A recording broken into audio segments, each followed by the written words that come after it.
ay inagawan ng cellphone na rumesbak. Tinangay naman yung susi ng motor ng mga nagnakaw ng kanyang cellphone.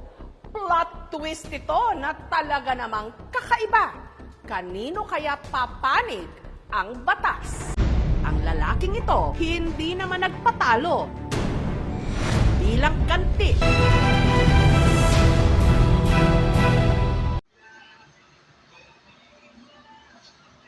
Alido sa Las Piñas City, umaga nitong October 29. May lumapit sa kanyang lalaking nakamotor. Nakaunit po kasi siya, kabisa. Hinalok po ako nilang babae. Sabi ko gusto ko ng babae. What? Hindi raw siya tinantanan nito.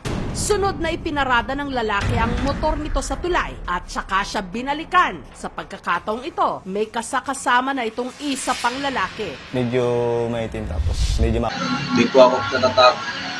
Baka sila saksakin ko. What? Bro, what are you talking about, man? Hanggang sa nablot yung cellphone ko. Binubuksan nila yung case, kinukuha nila yung pera sa 900 na ako. Laman ng case na 900, pang imilting ko lang yun. What?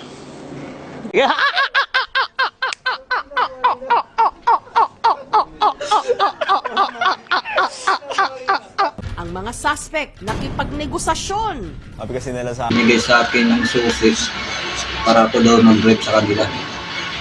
Katapos, binalik ko kasi di po ako marunong mag-drive.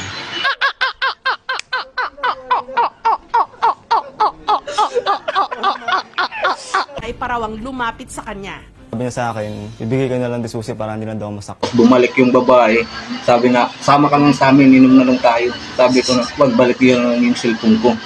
Bahala na kayo, di na ako umiinom.